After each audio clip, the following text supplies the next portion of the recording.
Tonight, pressure at the highest levels. The G7 summit ends with a hard 30-day deadline for Canada and the U.S. to strike a new trade deal. Conservative leader Pierre Poilievre heads into uncharted territory with a leadership review. And I'll have my Stanley Cup obituary after the Panthers humble the Oilers to take the championship 4-2. From Montreal and 4 floors up from your host, this is Night Talk, episode 38. I'm Eddie Tekalik.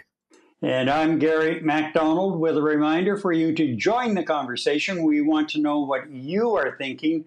Post a comment in the YouTube or Facebook chat, and we will respond to as many as possible. Now it's politics, power, and playoffs. Let's go. The G7 summit wrapped up in Alberta yesterday after 2 days of talks about all things financial and security. Prime Minister Mark Carney was the conference chair and used the opportunity for a one-on-one session with U.S. President Trump, but not before having to tactfully shut down Trump. But we have a very talented group of people, and you do too, and I know they've worked together very well. I look forward to that. The G7 used to be the G8. Barack Obama and a person named Trudeau didn't want to have Russia in. And I would say that that was a mistake, because I think you wouldn't have a war right now if you had Russia in. And you wouldn't have a war right now if Trump were president 4 years ago. But it didn't work out that way. But it used to be the G8, and now it's, I guess, what's that, 8 years ago, it switched over. They threw Russia out, which I claimed was a very big mistake. Even though I wasn't in politics then, I was very loud about it. It was a mistake in that you spend so much time talking about Russia, and he's no longer at the table, so it makes life more complicated. But you wouldn't have had the war. Other than that, I think we're going to accomplish a lot, and I expect to. And I think our primary focus will be trade and trade with Canada, and I'm sure we can work something out. Yep, very good. Thank you very much. Yeah, so thank you very All much. blue cities, all Democrat-run cities, and they think they're going to use them to vote. It's not going to happen. I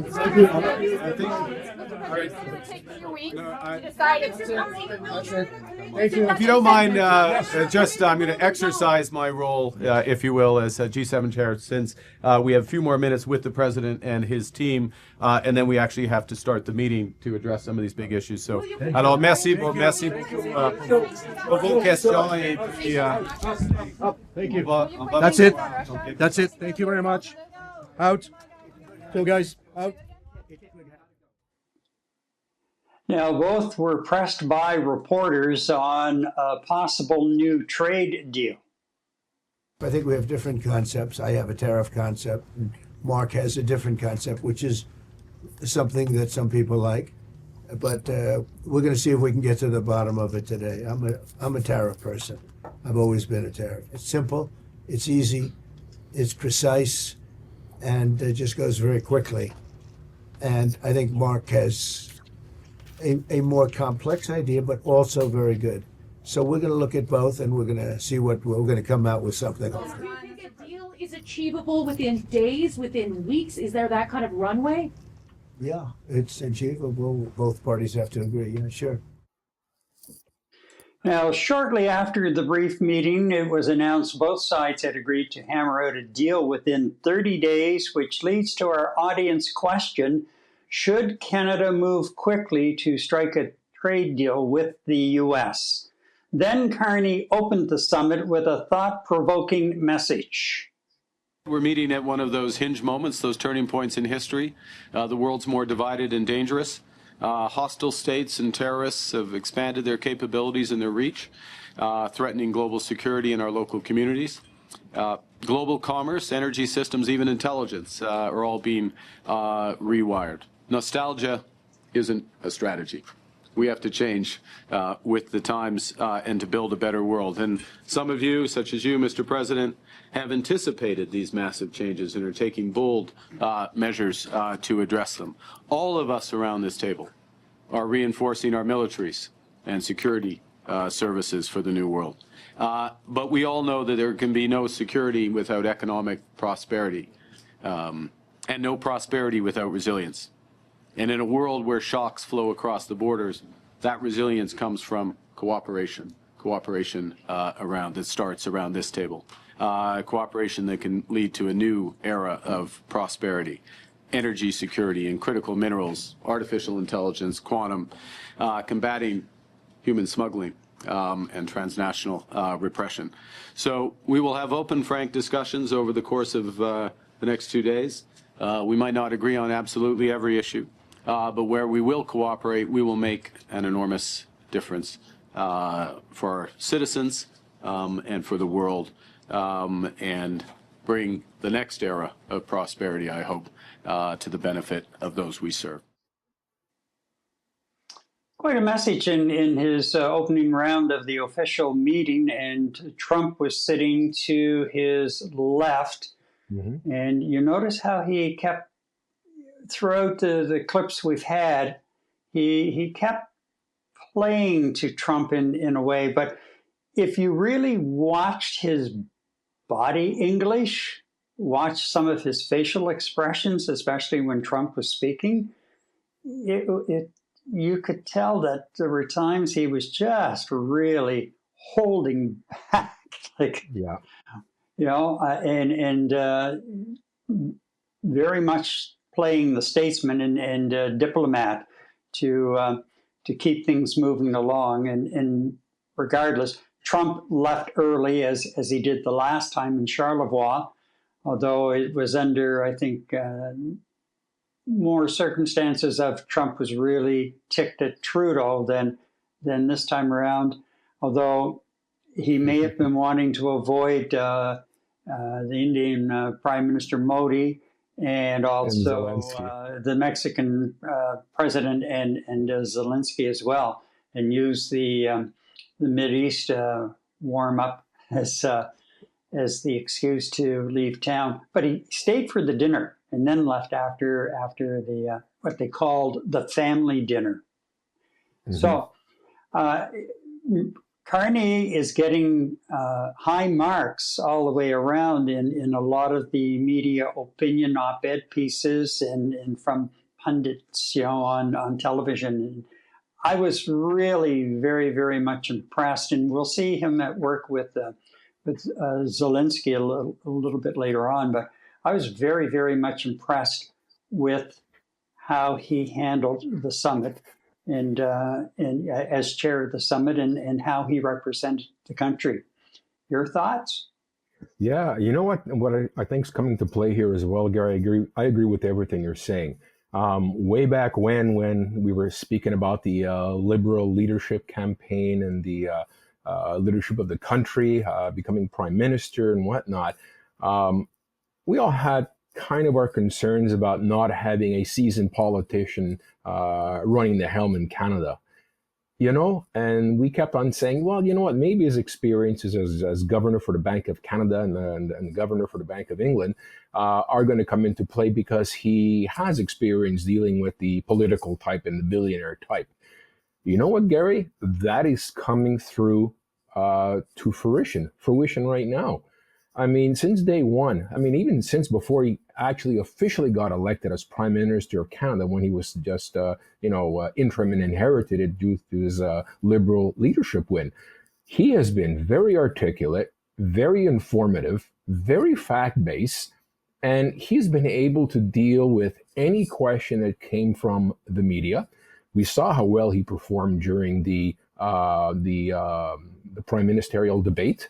And now we're seeing him perform as Prime Minister of Canada on the global scale. I've watched numerous clips of his activity within G7, both pre and post commentary, and he has been absolutely handling himself like a pro. He's a professional, both as an economist, a global economist, and you know what? He's definitely showing his mettle as the prime minister of a G7 country. And you know, with every passing week that goes by, and there's a new situation that he has to deal with, whether it's domestic, American related, or globally related, he seems to speak as a leader with a mission. And the more and more he speaks, the more and more I believe that if he says he's going to do something, he seems to be on a path that he's going to get it done. So, Gary, I have a very hard time disagreeing with the op-eds in, whether it's newspaper or mainstream media in terms of how well he has performed thus far. Very, very hard to criticize him. I'm really impressed. Very much so. And, there's a few questions being raised about this 30-day trade deadline. And you heard Trump when he was asked by a reporter about, is a deal near? Are we looking at 2 weeks, a month, or whatever? And then they come back with the 30-day side of it. And it's my understanding from what I've read that in the back rooms, it was Carney pushing for the deadline. And how many times has he said in the last couple of weeks that we're only going to go so long before we move, if nothing is happening, we will move to the tariffs. Yeah. And have reciprocal tariffs imposed on U.S. goods. I think behind the scenes, he basically said, but we need to get this done in 30 days, period. Time's marching on, it has to be done. And somehow he managed to get Trump to agree to the 30-day deadline. Now, again, it's Trump we're dealing with. So you can't take that to the bank tomorrow and deposit it and think it's going to remain in your account for more than an hour, because that's just the way this guy is. So, but still, it gives Carney now the fact that, well, okay, the Americans agreed to this, and if we don't get a deal done in 30 days, well, then we're going to hit hard.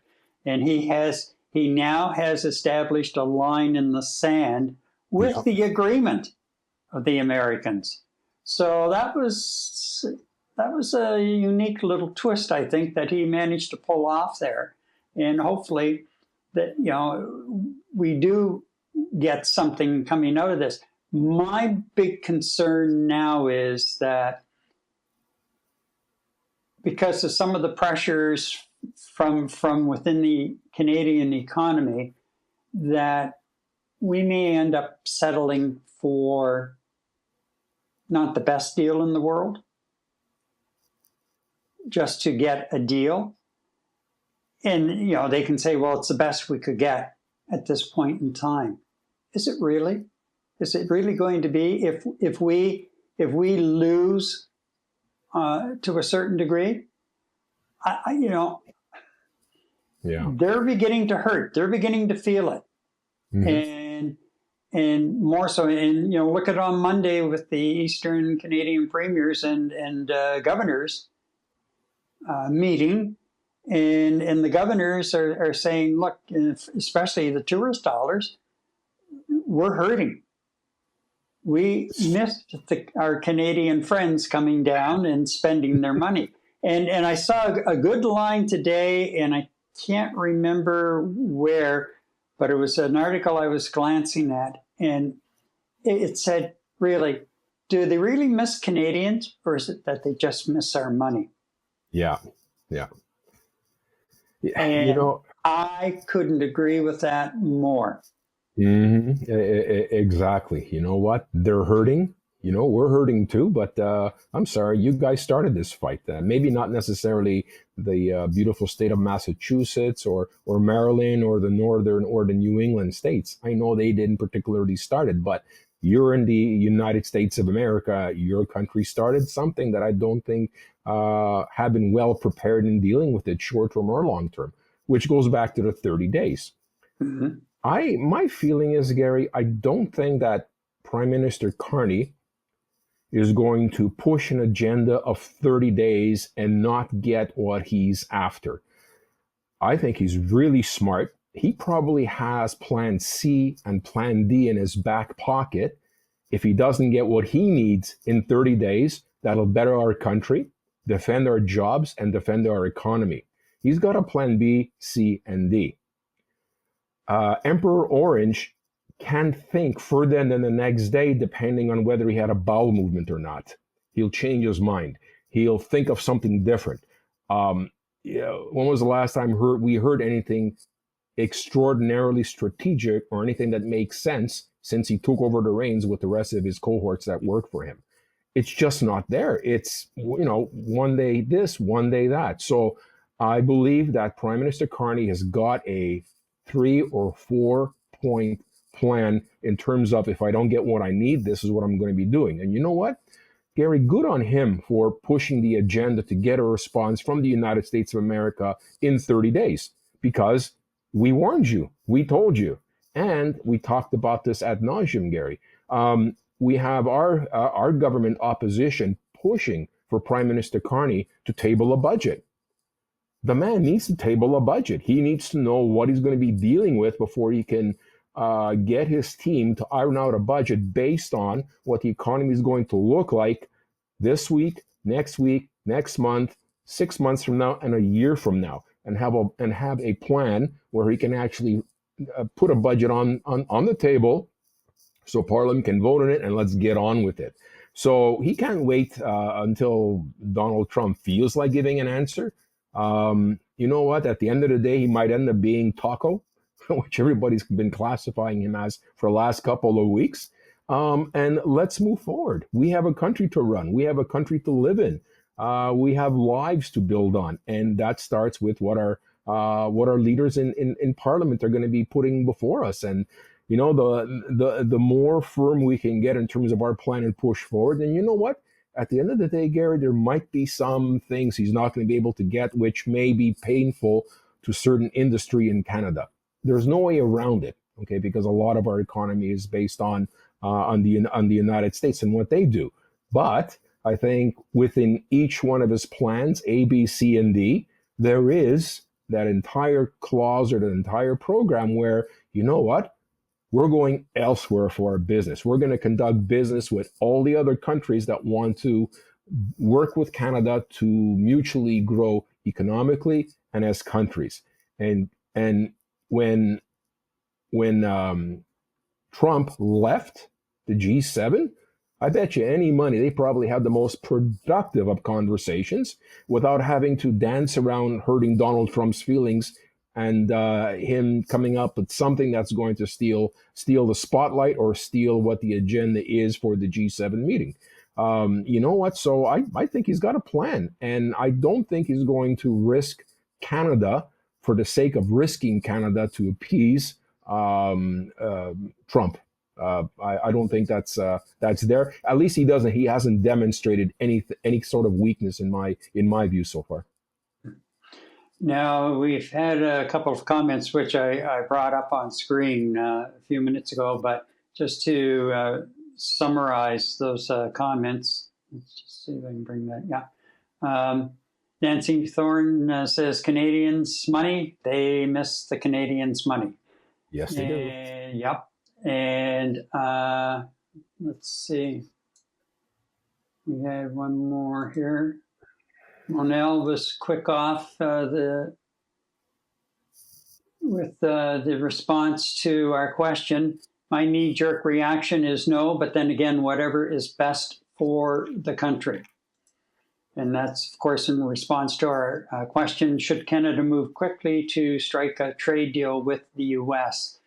30 days, I really think that he had to send a message to the U.S. negotiating team in general, and that helped to move them along to get this 30-day timeline. And of course, Trump being Trump and being the supposed deal maker and loves the art of the deal.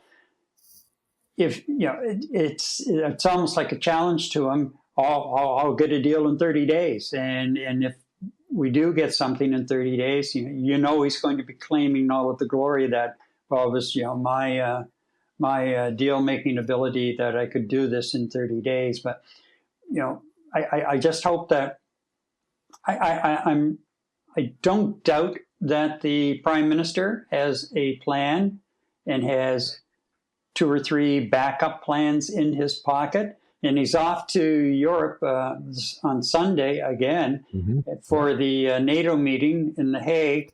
And then he's meeting with the European Union people again.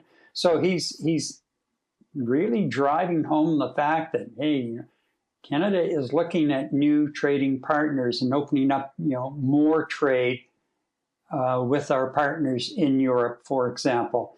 He's really driving that home. And now when you have the governors on Monday, the Eastern governors, and some of the other governors who have states on the border, and they're all saying the same thing, like, we're hurting. We're missing your money. Well, we're missing you. Translation, we're missing your money.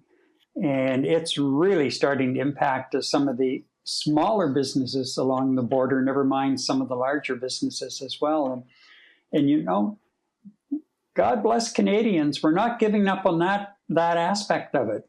Most Canadians are still saying, like, yeah, no, sorry, I'm not stepping across the border. And even some business people say, I'm not doing a business meeting. I'm not flying to a business meeting in the United States because I don't know what's going to happen at the border. Now, these governors can say that, everything is fine. We're going to welcome you with open arms. But what they're forgetting is you have to get through that border checkpoint first. Yeah. And there's a renewed sense of,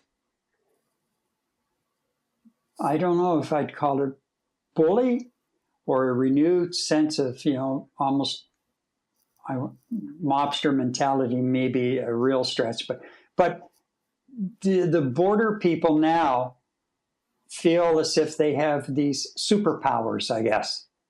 Yeah, emboldened.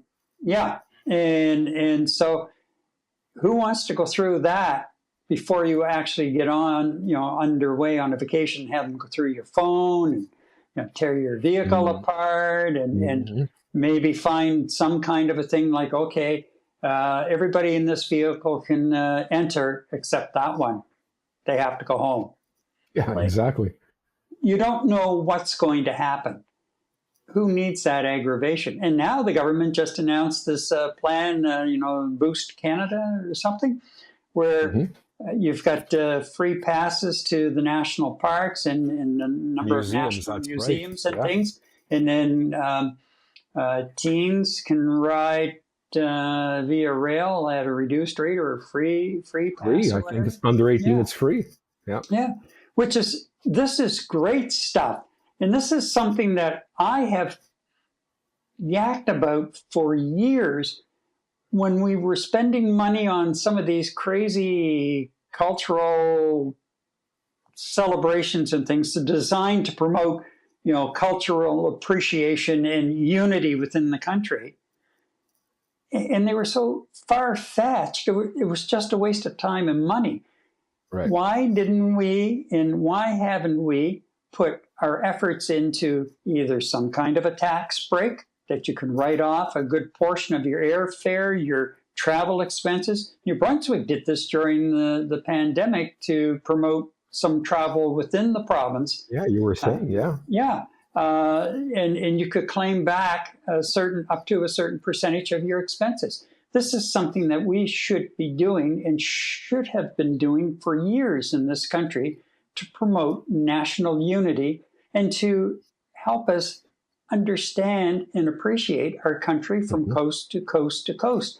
Well, didn't some premiers say that, I forget if it was a premier or heads of travel in Canada, they were basically saying we have an enormous country. Okay. Yeah. We've got a couple of decent players in the airline industry across the country, headed by Air Canada, of course. I mean, then you got your WestJets, and then you have your small tour operators, your Air Transats, and whatever else.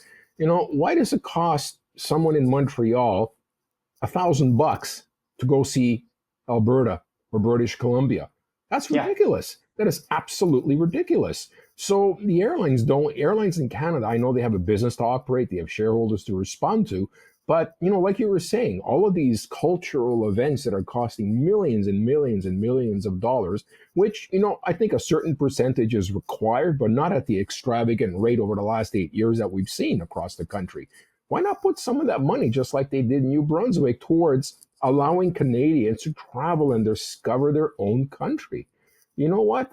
Enabling something like that to the individuals that might be cash strapped, families and whatnot, for them to be able to explore the rest of the country will further enable a sense of greater unity and affection for that Canadian flag. It's just it's not easy. So you know what? I put it upon I'll throw a challenge out to Prime Minister Carney. This is something that I think you and your department heads should feasibly look at in terms of providing some sort of subsidies to discover the country. I'd be the first one to jump on a plane to go out to Calgary in British Columbia. I mean, heck, why not visit the prairie provinces? It's farmland. This is a good point of our economy. Why not be able to explore a city like Regina or Saskatoon? Because it costs me as much to fly there than I would have to fly out to British Columbia. And I can take that flight money, and you know what? I could have flown down to New York for a fraction of the price, or down to Florida for a fraction of the price. No, thank you. I'd rather fly in Canada. So somebody in the government's Ottawa, help us out here. We'd love to see the country. But you're absolutely right, Gary. And it doesn't have to be cash back. Find a way to have a tax write-off at tax time. It's a paper write-off, really, but at least you feel you're getting something back. And I can tell you, when I was in British Columbia for 2 years, the number of people I spoke with who had never been back east and always said, I've always planned to go someday. Someday has never come. And it's the same on the East Coast for going west, although a fair amount of Atlantic Canadians have spent time, at least in Alberta, and specifically Fort McMurray, with the oil sands. So, but we need that. There's no better way to get to know your country and promote your unity within your country than to be able to experience. And I've had the opportunity to pretty much touch down in every province across the country now. And it's just amazing. Even if you only get to spend a day or two or 3 or 4 days, it's what you find it's just amazing. Anyway, hopefully this new program that they've launched this summer is just the beginning, and that next year they'll be back with an expanded program and we start moving forward in that manner. Because, a 1 hour flight, if you get the direct flight, it's 1 hour from here to St. John or Fredericton. And depending on which day it is, that's going to be over $1,000 a person for a 1 hour flight. That's insanity. That's insanity. And if that 1 hour direct flight, and it's the only direct flight, is full, and you have to backtrack to Toronto, and then from Toronto, you're now starting to look at, depending on, again, the time of the week and that, but you're looking at between $1,500 and $2,000 one way. Yeah. Well, I think both of us are saying we don't want the government to fund the airlines to stuff their pockets with money. That's not what we want. That would be return. Sorry, that was return. A return. But it's a lot. Well, I think both you and I agree that we don't want the government to stuff the airlines' pockets with money so they can reduce fares for us to fly. No. Give us the opportunity to be able to afford to fly, and it'll drive more money into the pockets of the airlines and perhaps open up some routes out east, because that's ridiculous to fly out to New Brunswick. I'd have to fly to Toronto first, and then from Toronto to fly out east again. Because there's no direct route anymore. I mean, that it just doesn't make any sense, Gary. And I think we have a wonderful opportunity to actually get some competition between our airlines to help drive down the prices. Because if there isn't the demand we're looking for, they're just going to keep on looking at the demand and supply route and charge people exorbitant amounts. So it's a big country. I mean, it is a big country to fly across. But look, at the end of the day, I mean, I've traveled all over the world. I've traveled extensively through Canada and the United States, and by far, Canada is extremely expensive to fly across, no matter which way you look at it, which I think is an absolute travesty. Yeah. Okay. Sorry, I didn't mean for us to digress like that, but not at all. That's an important point, I think, is overall as far as our economy is concerned. Joe says Carney played Trump like a fiddle, stroking his ego. Even if there is a deal in 30 days, can you trust Trump not to change it? Exactly. Hope to see Carney make some backroom deals in Europe and outflank Trump. Nicely said. Yeah. And Nancy is coming in with, where are we here? We have been big cruisers. We are now waitlisted for a cruise out of Montreal for a cruise to the Atlantic provinces back to Montreal. No U.S. ports. That would be kind of a unique cruise to take. Yeah. Good for you guys. Good for you guys. And as she says, elbows up. Absolutely. Joe comes back with, come on out to BC, Eddie, and buy me a beer. I will. It's been way too long, Joe. I think the last time you and I shared a beer was about 20 years ago. So, yep, let's do it. Where are we here? Monel comes in with, it costs less to fly to Mexico or Europe than it costs to fly to Calgary or Vancouver, sometimes even from Montreal to Toronto. Yeah. Yeah, it's so true. Like, I don't get it, but anyhow, that's me. Okay, so I think we all agree that Prime Minister Carney did a hell of a job chairing this G7 summit. Now, he also, as I mentioned earlier, invited the Prime Minister of India, which created a bit of an uproar because, of course, last year they're at the center of a foreign interference issue, and CSIS and the RCMP have come out with reports, and top diplomats were expelled in both countries because India has been accused of killing a Canadian citizen on Canadian soil, and also their Jagmeet Singh had protection because there were reports that there was an Indian agent looking out for him. So, like, okay, but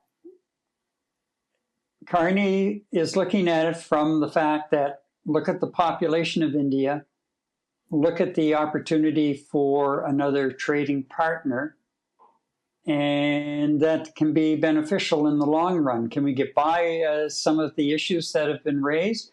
That's something I think that they're going to be working on in the back rooms. And as a result of the meeting that he had, both countries have agreed to reinstate top diplomats withdrawn last year.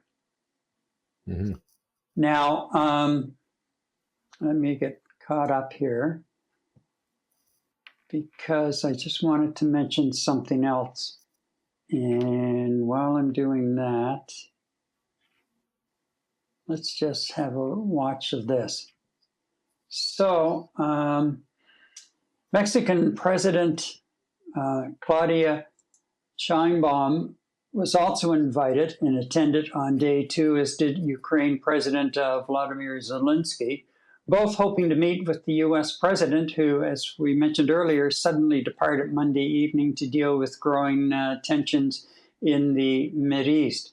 Now, Zelensky met with Carney, and following that meeting, Carney announced new aid for the embattled country.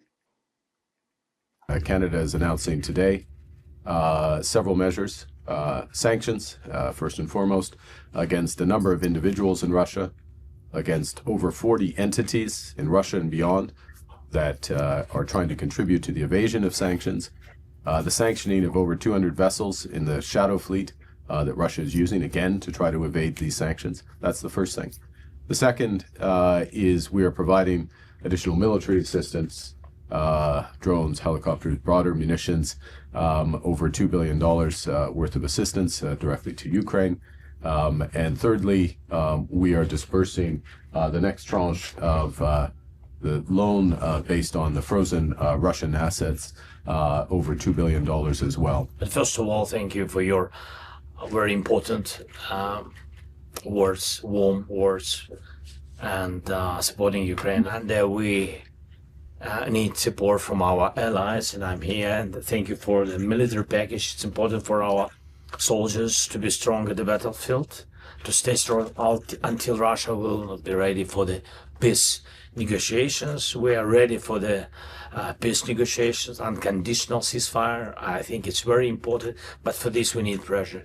And of course I want to speak with Prime Minister today about sanctions, additional sanctions, and thanks for the real unwavering support from your side, from all the Canadians to our people. Thank you. Thank you. Now, wasn't that amazing? Nobody was barking from the sidelines to, you didn't say thank you. Yeah. Do you remember that Oval Office? Absolutely. And, another thing that kind of dawned on me, here you have leaders from foreign countries, and you look at Zelensky, being Slav and speaking Slav-based language, being Ukrainian. He spoke better English by far than the supposed leader of the free world and Emperor Trump. Emperor Trump can't even get a sentence together without using 3 words he always uses all the time in every statement he makes, and he never finishes anything to give off a clear idea of what he's talking about. And here is the eloquent English that's being used by President Zelensky. You listen to Claudia Sheinbaum. You look at the Chancellor of Germany. Of course, Britain is, they're always so eloquent with their English anyway. And every world leader speaks excellent English and makes sense. So, you know what? I was just so, not just proud of Prime Minister Carney. I was just so proud of listening to Zelensky and being very genuine in terms of his appreciation for what Canada has been doing and continues to do to help the Ukraine protect their sovereignty. And the rest of his colleagues in the European Union to help him with what's going on in the travesties that Russia is bestowing on Ukrainian people. You know what? And far from, here you have Emperor Trump basically, crying, woe is me, because his boss, in Putin, was not invited to the G7, formerly known as the G8, for which Trudeau had absolutely zero active part in that, because he wasn't even Prime Minister of Canada at that time. So he's not even factually correct, which is nothing new with Trump. So and I'm actually surprised that he didn't ask the other G7 nations to enforce their media not to talk about his good buddy Jeffrey Epstein, because he was a good guy too. I mean, how far is this guy going to go? I mean, seriously. But, what a proud moment for me to watch those two speak to each other as professionals, as great leaders for their country, and move forward in discussing business. And I'm 100% in terms of my opinion and belief that Trump didn't leave because he had other important matters to deal with, because he can run the country from his damn airplane on Continent 1. He can run the country from there. So he was running. He didn't want to have to face the Indian Prime Minister because, of course, he's laying responsibility and claiming victory. That it was because of him that Pakistan and India are no longer fighting with each other. It's because of his deal, when the leaders of both countries are basically saying, what are you talking about? Does Trump want that to be a discussion point, while he's out there? And it's just, good on all the G7 leaders, good on Prime Minister Carney and inviting leaders from other countries that are not part of the G7, but are directly implicated and influenced by decisions the G7 makes. I mean, how much better can you get? How much better can you get in terms of a successful summit? And when's the next one? I mean, it's next year, I know that, but isn't it being held in France? I think Macron's hosting it, right? I don't remember, to be honest. Yeah. I come to think of it, it's Macron hosting it next year. So you know what? Okay. It's going to be another successful G7 summit. And hopefully there will be a golf tournament somewhere in the United States that President Trump has to attend, and he'll leave. And then business can be conducted properly, right?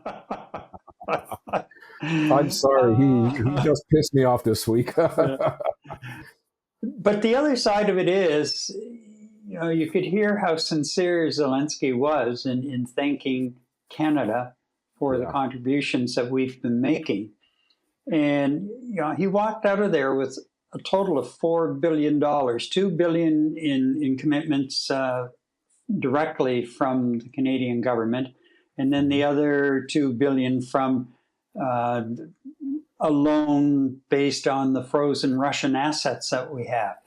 So, to walk away with $4 billion, that's certainly not chump change by any stretch of the imagination. Now, on the other side, I can see the opposition in the House of Commons getting a little more antsy about some of the spending. Like, where is the $2 billion going to come from, and at what cost on this end? I can see where they're getting antsy. I still buy into what Carney said very early on. I need to assess a number of things over the next couple of months so we can put together a proper budget that will deliver in the fall. I get it. I totally get it, because there are so many things that are fluid at the moment. But still, when you hear a $2 billion commitment and we haven't had a budget and we don't know for sure where it's coming from or how it's going to impact anything, I get where the opposition is coming from on this. And I think it might be beneficial for the Liberals, for the Prime Minister at some point to at least, even if it's not an official statement, economic statement, give some kind of updated accounting as to where a chunk of the money that's been committed so far will come from. Is it because we are raising some extra money through the tariffs we have imposed? And I know that both Trudeau and Carney have said any money that we do raise as a result of the tariffs, additional funds, will be put back in to help workers who are losing their jobs and those kinds of situations. And if that's so, then fine. Like, maybe we should have an update on that so we know what's going on. And I'm sure we're not raking in. I think I saw a number the other day where the U.S. has raked in about $22 billion on tariffs alone so far. Mm-hmm. So it would be interesting to have some kind of an accounting that way, and it might not silence the opposition, but it might not give them as much fat to chew on as far as throwing barbs across the floor at the government. Just it's a little bit concerning, and I still, like this guy has run the Bank of England and the Bank of Canada. Mm-hmm. I have faith in him, but it's still a little bit concerning. Yeah, you know what the beauty of what you just said is? This is why our government works. Okay, we have an opposition party here dealing with a minority government, minority, majority, it doesn't matter. The job of the opposition is to hold the leaders of our country accountable, right? We've heard some countries of late, the last couple of terms there, zero accountability in terms of anything they do. Our system works. It's not perfect, but it does work. And you know what? Whatever decisions Prime Minister Carney does make, I want our opposition to question his decisions. I want our opposition to get the leader of our country to justify decision, especially when it comes to money, especially when the money goes to other countries. Where is it coming from? Who is it going to be benefiting? So, Gary, like you said, let our system of government work, get the accountability questions out, and let's move on and govern this country. So that's and that's exactly what you said at the beginning, Gary. You know, we have the opposition that are going to be a little, what's going on here? Wonderful. This is what their job is, and what makes our parliamentary system work so well, where there is accountability, and the accountability is going to be worked on. Prime Minister Carney has to come up with some sort of overall, I'm not talking about financial or fiscal statements, but statements in terms of what the plans are, what plans they're working on moving forward before they actually table a budget come September, October. You and I want to know. Opposition wants to know. The people of Canada want to know. So why not ask the Prime Minister these questions? And that's what I love about your statement, and got me thinking about our system here. Mm-hmm. Mm-hmm. Now, Monel says, I'm not sure if you guys got this video, but there's actually a video of Carney, Macron, and Trump. And Trump said something stupid, and Carney looked over at Macron and gave him a nice little wink.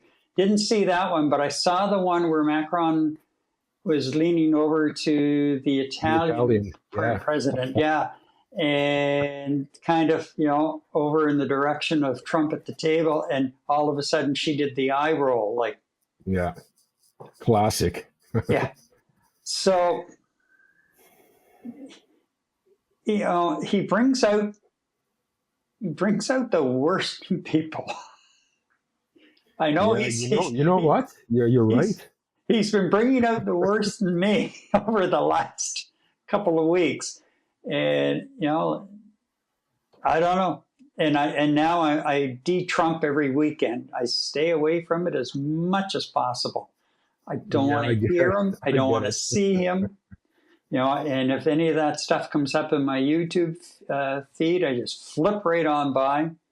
Find me an old video on comparing MacBooks or something. Like, I'll just sit there and veg. So anyway, so overall, again, a successful G7 summit. Carney did well. He made the country proud. And I think, he solidified a relationship that he's been building with a number of leaders, including the leader from Japan, as well as the European Union and the leaders from Europe. So I think that we're coming out of it as a country, and with a prime minister who has built up some pretty, he built it up beforehand, but he's, building it up even more now. Solid political capital. Mm-hmm. And that's going to bode well, I think, for us we'll probably start seeing results from this capital that he's built up within just a couple of months. Yeah. And we're going to see I'm sure some new trade deals being announced with the European Union. And I know, he sat down and had a cold pint after one of the hockey games with the Prime Minister of Britain. Mm-hmm. And they were talking about some kind of a trade arrangement. So, it all seems to be coming together. So certainly coming out of it, despite what we're dealing with as far as the trade war is concerned, I think coming out of it, we are coming out with, relatively positive feeling in a lot of ways, or at least I sense that. And I'm feeling much better about how this went. So, only time will tell, and of course we've got the 30 days. And also remember, he may have pushed the 30 days, which would take us into July, because if you recall, was it last week or the end of the week before, where Trump said deals have to be in place by July 9th or tariffs are going up again. Mm-hmm. So there's the July. So Carney's deflated, or at least softened that part of it by pulling the 30-day deadline, which takes us into closer to the middle of July, end of July kind of thing, closing in on the end of July. So can you imagine he comes back from his next European trip with a beautiful, beautiful agreement with any European country and then publicize that globally while he's waiting for Trump to wake up in 30 days? Oh my God, that would be a beauty. That would be one of those situations to go behind his back and get a deal done.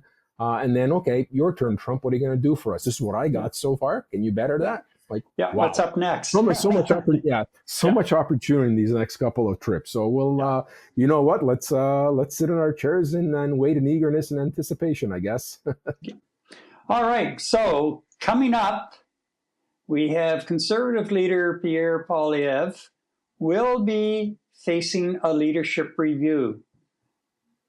We'll have more details on that in a moment. Moving day is just around the corner here in Quebec. Have you booked your internet service at your new place? If not, check out eBox. They offer fiber service that is solid and price competitive.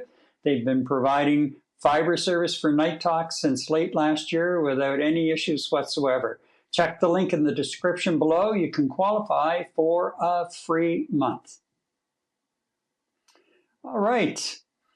Conservative leader Pierre Poilievre will face a leadership review likely early in the new year. The review comes after the party blew an almost 25-point lead over the Liberals and failed to form government following the snap federal election in April. And even before ballots were cast in that election, there was grumbling within the party rank and file about a number of things as the polling numbers tanked.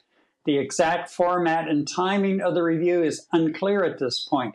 And our question for you on this is, do you think the Poilievre leadership review is nothing more than political theater? Or are the Conservatives really, serious about this?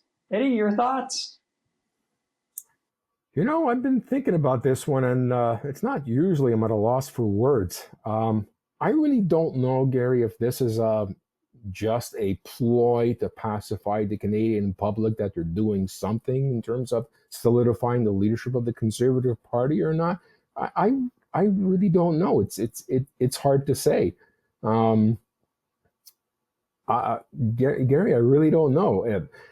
Either way, I think the Conservative Party has to do some soul searching. Poilievre's been at the helm for I don't know how many years now. He was quite prolific in Harper's government. I think he's been leader of the Conservative Party for 10 years now, 10 years plus. We've all seen his style of managing his party. We've heard and seen some of his proposed plans on what he wants to do with the country. We heard of a lot of rhetoric. We've seen a lot of theatrics in the chamber. And you know what? Maybe the party heads are kind of looking at this and saying this is not something the Canadians are looking for in the short term or long term. I think the Conservative Party has to look at the remote possibility at this stage, I think, of a no confidence vote on something. And if there is a vote of no confidence for Prime Minister Carney and his government, are they prepared to go into the next election and win it with Poilievre at the helm? It could be a whole lot of just repeating what we just did, rinse and repeat, and we continue with the Liberal government. If I was someone in high levels of the Conservative Party, that's what I would be looking at, Gary. I think if we have a snap election being called, could we win? Right now, I would look at that as the answer as being no. And if the answer is no, why wouldn't we be able to win? And I think a lot of it circles back to Poilievre's leadership style and Poilievre's and Poilievre's checklist in terms of how he thinks he's going to improve Canada as a country and Canadians as a society.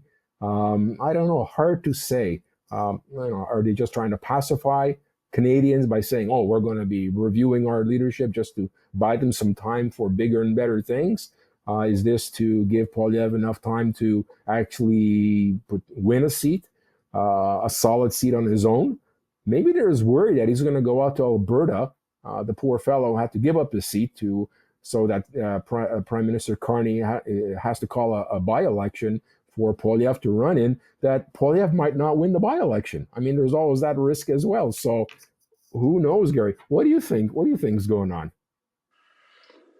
I think that there has been a fair amount of grumbling behind the scenes, which we saw some of it spill over to a degree as the campaign was wrapping up. And it was clearly evident that Poilievre and his campaign team had failed to make a pivot that was required to try and make up for lost ground. And the format of the review is going to be really interesting to see how they finally come to grips with that. Is Poilievre going to kind of get up and do a self-review in a lot of ways, and then or get up and just ask people, well, what did you think? Where could I improve? That kind of thing. I think it has to go. I think they really have to do a deep dive here, because clearly, despite how many times he has repeated since the election about improving the number of seats and the popular vote, the fact of the matter is he blew a 20 to 25 point lead, and blew it within a very short span of time from very early in the new year, when Trudeau announced he would be stepping down, through the federal Liberal leadership campaign into the snap election. And how they did not see all of this coming in sticking with their slogans of, like axe the tax, and Carney stole their thunder as soon as he was sworn in as prime minister after winning the leadership. He stole their thunder on that one by saying, we're going to remove the carbon tax. Boom. Mm-hmm. But they just didn't pivot to look at something else and come out in a more solid fashion. As a matter of fact, there were times, and even now, it's hard to tell if you're listening to a Liberal or a Conservative, because their campaigns and their planks were very, very similar.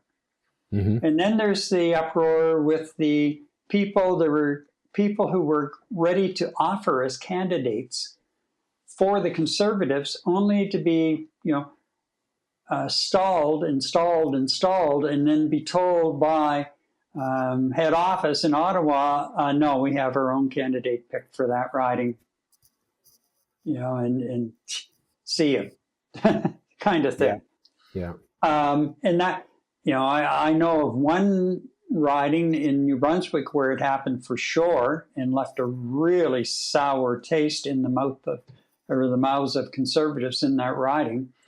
And I've heard of at least a couple of others across the country, and I'm sure it was more than just a couple where it was done this way. And then you have, his campaign manager and her bully style and mm-hmm. tactics that she used with candidates, and clamping them all down. So you're not to take part in any public debate. You're not to speak to the media. You're not to do this. Now, some of the candidates just said, to hell with you.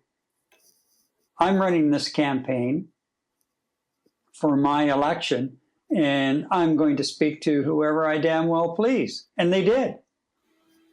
And I'll bet you that if you go back through, a few of those people who did that are some of the Conservatives who actually did get elected.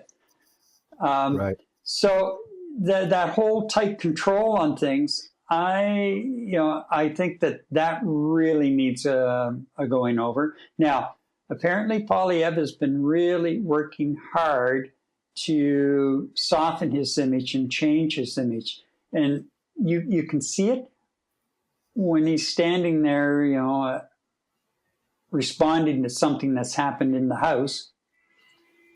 But it does not look Natural. it doesn't look natural. He doesn't look comfortable in responding in that manner.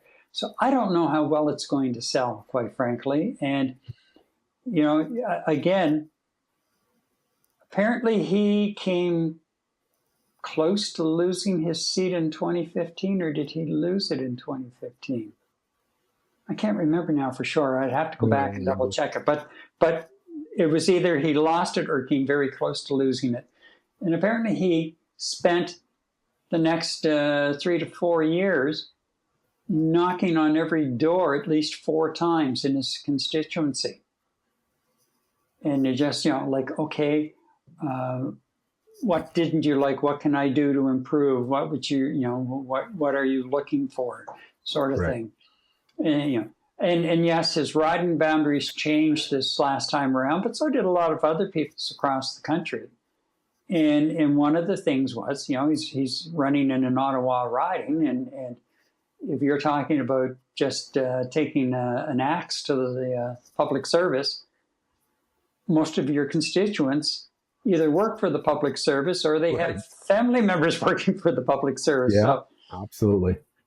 Unless you come out with a really detailed plan and reason as to why, so that they understand, you're just going to get a lot of backs up in the air, and that's not going to spell very well for you. And the other part of it is, I don't know what kind of a constituent politician he was. Maybe he just got to a point where maybe when he had that 20, 25 point lead over the Grits, that the ego took over. And maybe he just didn't really watch his assistants in the constituency office, and they weren't doing things, and things weren't getting done for constituents. I don't know.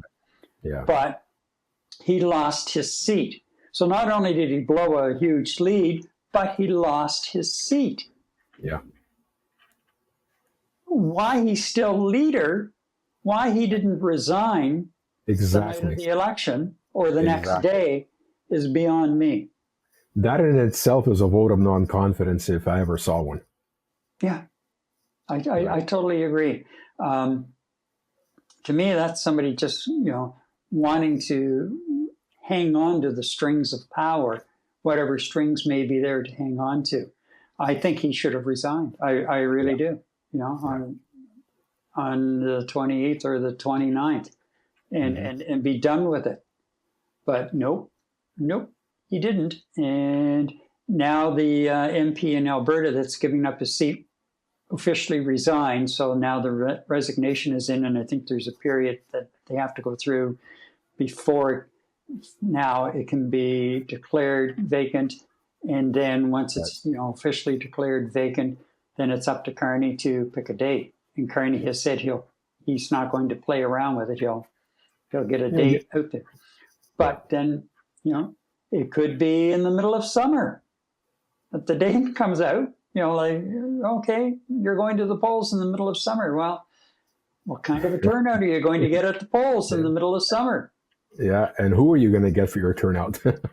Well, yeah, especially if it's a more rural riding, because a lot of those people will be working their farms. True. And they're not going to be, after just voting one election, I can't see them, 2 or 3 months, 4 months later, being really interested in the middle of a hot summer and trying to get their crops out and everything. How much interest they're going to have in going through this all over again. Yeah. Anyway, we'll see, but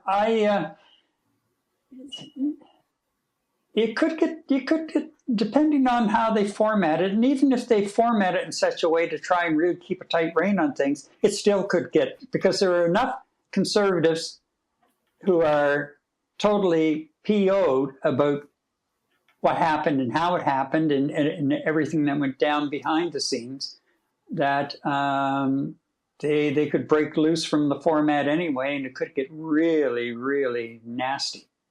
True. Frankly, not that I really want to see, and I think they're looking at maybe January for this review, and not that I want to see January here in winter, because winter is not one of my favorite seasons. I can't wait to see how this all goes down. How it turns out, yeah. Yeah, exactly. Yeah. Exactly. So, and you know what? Anyway. He's gonna have to polish off his playbook, Gary, in terms of what he says to Alberta, what he says to Canada. It's very, very important. I think both you and I, if we were his campaign managers, we'd say, stop harping on what happened 10 years ago. What's your plan tomorrow? What's your plan for the following week? What's your plan for the next month? What's your plan for the next 4 years? As opposed to just harping on the past 10 years and the Liberal government over the last 10 years, If there was a suggestions I could make to him, they would be like, that's enough, buddy. Let's move on, Yeah. You have a fan club, Eddie. Nice. Okay. All right. So up next, Eddie is here with his Stanley Cup obit. And our question for you is, where did the Oilers go wrong? First, though, a reminder, we are still in elbows up mode. And if you want to break free of US-based cloud storage like iCloud, OneDrive, or Google Drive, check out sync.com, a Canadian-based cloud service, which means you are covered by Canadian privacy regulations. The service is cross-platform, pricing is competitive, and in Canadian dollars. There is an affiliate link in the description below where you can sign up for a free 5 gig account to try out sync.com. And here we are, Eddie. The time has come. Time to deal with the disappointment of the Florida Panthers sending the Edmonton Oilers packing for home empty-handed. Eddie? One last time, Gary, one last time. Thank you for that wonderful intro. Well, Gary, the Stanley Cup.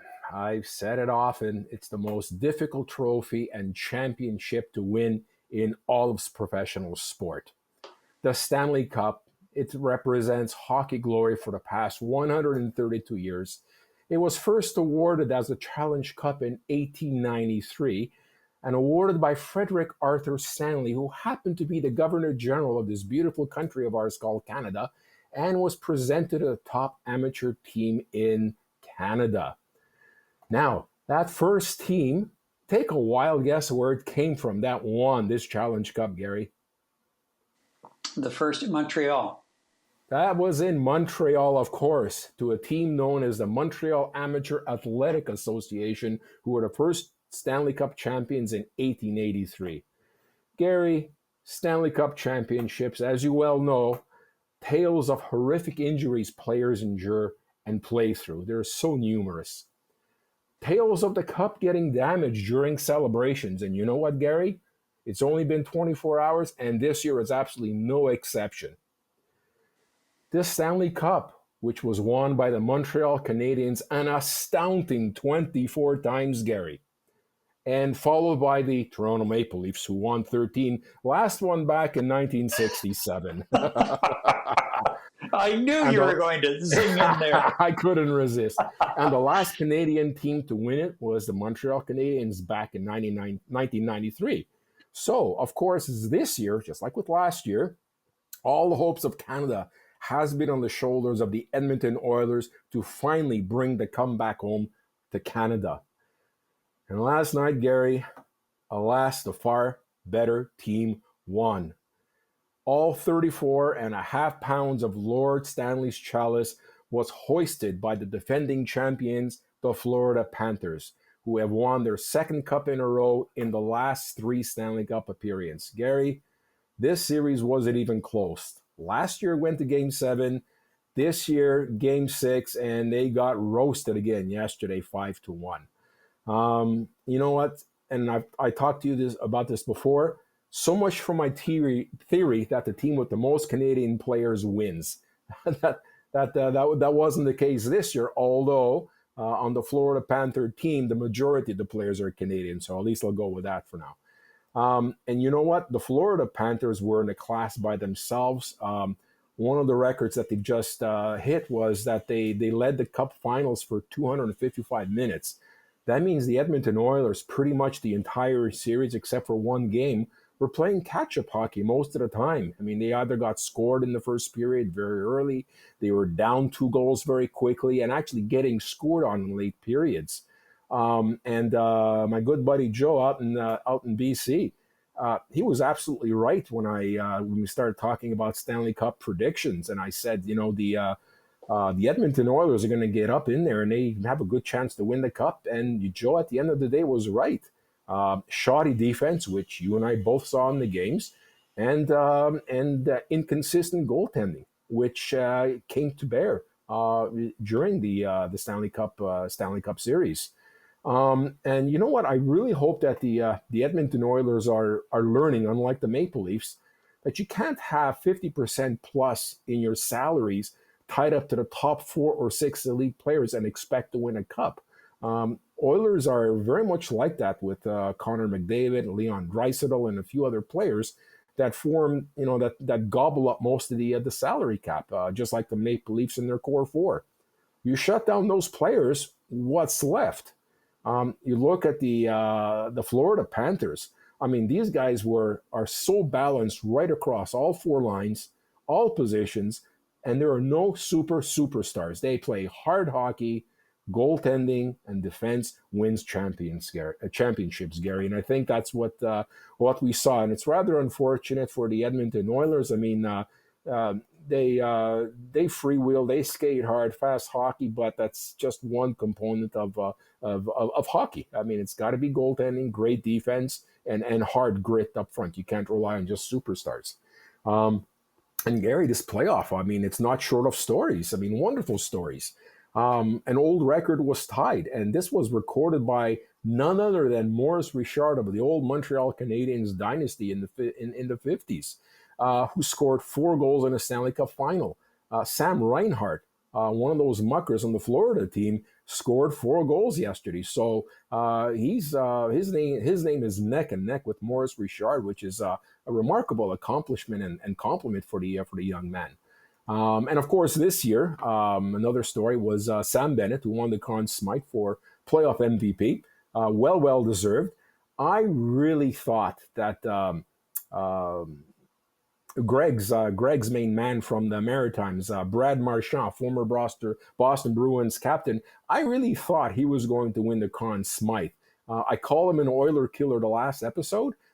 He scored 2 in Game 5 against the Edmonton Oilers. I think he scored 5 or 6 against the Edmonton Oilers. And you know what? For a veteran, it's so good to see the Rat actually continuing to make an impact, even though he's playing for a different team. And by the way, the last time that Brad Marchand won a Stanley Cup was with the Bruins in 2011. So it's a 14-year gap between winning cups, and I think that's the third longest in NHL history. And the other story is Matt Tkachuk. I mean, last year he played with a fractured sternum, where his brother had to help him get undressed and redressed and shower him. He was so hurt. This year, Gary, this guy played with a tendon torn from his bone. You know how painful that's got to be, playing with a tendon torn from your bone? Yeah. And he had a hernia in the same abdominal area. And he played and he scored yesterday and he hit. So it's not just a Matt Tkachuk thing. This is when you're playing hockey at the highest level in the world, you are going to get bumps and bruises. And you're playing exhibition games. You're playing 82 regular season games. You're playing potentially up to 28 playoff games if they go 7 games in a series. I mean, this is one tough sport. And you know what? Hats off to Matt Tkachuk. Hats off to the Florida Panthers, Edmonton Oilers for making the playoffs. And hats off to all the 800 plus employees being players of the National Hockey League for playing in one of the most difficult sports there is in the world. And it was a great playoff series. Were captivating. Although the Stanley Cup was not what I expected it to be, it was still a wonderful series. And the other story, Gary, that you and I talked about over coffee last time, the death threats. I mean, the Edmonton Oilers goaltender, Skinner, his wife was receiving death threats because of the play of Skinner on the ice. And a lot of these death threats are coming from people hiding behind a Facebook profile or whatnot, and a lot of them were based on people placing parlay bets on a player's performance and losing thousands of dollars because of a stupid bet. And these professional athletes are getting death threats, and it's not just something that's really becoming prevalent in the National Hockey League, but all professional sports, especially here in North America, since gaming got deregulated. You're looking at pitchers, catchers, batters, receivers in the NFL, players in the NBA. This story is just becoming more and more prevalent as time goes on, which is extremely sad. And you know what? We just have to hope and pray that nobody carries through with their threats. But by the same token, this has got to work on somebody performing in their sport or on the ice. In this particular case, worrying about whether or not you're somebody going to run a car through your home with your wife sitting in it. So that was the only downside with the Stanley Cup playoffs. But it was another successful season. I hate Gary Bettman, but you know what? The people who run your league and the players who showcase their talents for everyone to watch did a great job again this year. And you know what? We have next year to look forward to, Gary. We're very hopeful the Leafs are going to do a hell of a lot better and actually listen to me for a change on how to play hockey and how to put a team together so they can be competitive next year and make it beyond the second round. I know the Canadians will be there, but you know what? And we've also got the Olympics next year, Gary, to look forward to. I mean, this year we had the Four Nations tournament, which was a dandy. And this year we have the Winter Olympics in Italy. So it's going to be another wonderful display of hockey skills around the world. And are they not expanding that Four Nations tournament? They're going to bring in some more teams. Yeah, they are speaking about it. I mean, look, unfortunately, you have countries like Slovakia, you have countries such as Czechia, which typically are part of these tournaments. I think they're going to be invited next time around because, look, they have to stop the NHL schedule, which is tough enough as it is. And, to extend the tournament by adding new teams, you're basically pushing the Stanley Cup playoffs potentially into the beginning of July. So I think that's what they're very cognizant about, but there has been talk about bringing those two nations in as well as Denmark and Switzerland, I believe. So we'll see. Time will tell. If it's going to rake in the bucks for Gary Bettman and the owners, well, you know what? The dollar talks, and they're going to end up doing it. So at least you and I can look forward to the Olympics, the TV deals, yeah. So we can look forward to the Olympics and. Look, next year, hopefully, the Panthers team is going to remain relatively intact. Hopefully, get into their fourth playoff appearance and maybe a three-peat, which hasn't happened in a very, very, very long time. As for the Oilers, there's the NHL's July 1st free agency. They got 18 or 19 players signed up, which is good. Leon Draisaitl signed last year a contract extension.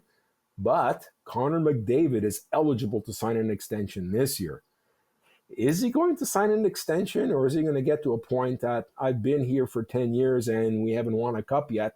Maybe I want to move somewhere else, which I think will be pretty hard on the Oilers fans. Mm-hmm. And I watched Connor McDavid closing interview. It's a very emotional time for a reporter to ask questions of a player who just lost the Stanley Cup championship, right? But at some point he was, you can see tears in his eyes, and he was basically saying we kept trying the same thing over and over again. Now, if that wasn't a direct jab at the coach, I don't know what is. So obviously there is some animosity there. Maybe it's just the emotion off the sleeve at a very, very difficult time. But if McDavid does not sign this year, oh my God, there's going to be a bonus-spiel of people fighting to get Connor McDavid on their payroll, which comes with the risk. He's going to be asking something like $20 million. How many teams are willing to put $20 million in one player while having to partition whatever is left to everybody else? Well, Isn't that a page out of the Leafs playbook?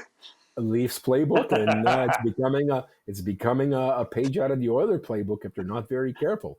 And we'll see. Look, the Canadians right now are, they got 3 or 4 gunners out there that are paid well, but they're not being paid elite salaries. Are these players going to be asking for elite salaries at some point and leave the Canadians?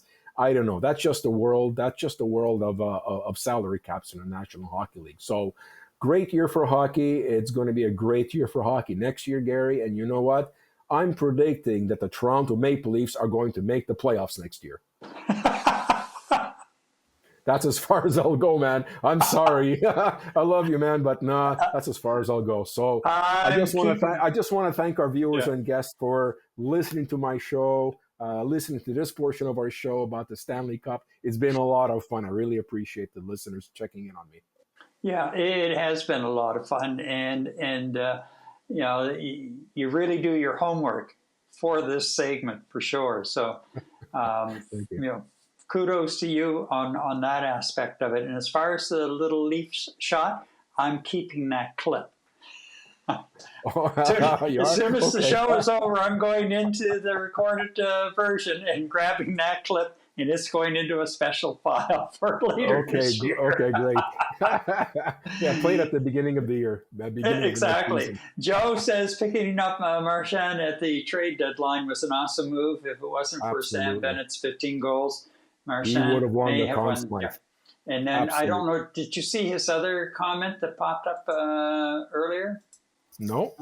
Okay. The Oilers' Achilles heel was their goaltending along with a porous defense. Florida is a solid, well-rounded team with 4 solid lines. Joe, you called it 2 months ago. You called it back in September when we talked about this, that the Oilers have defense and porous goaltending issues. Your money was right on. You were absolutely right. Yep, very much so. Okay, well, it's coming up to that time of day, actually, Eddie, where it's time to put a cap on it and wrap it up. So, from summit deadlines to party tensions and a playoff run gripping the country, there's no shortage of pressure points tonight. I want to thank you for joining us, and remember to like, share, and subscribe to help our stream and channel get exposed to more people like you. And if you are watching the replay or one of the on-demand segments, join the conversation and leave your comments below. We will respond to them. Night Talk returns in 7 days. I'm Gary MacDonald. Good night. Good night, everybody.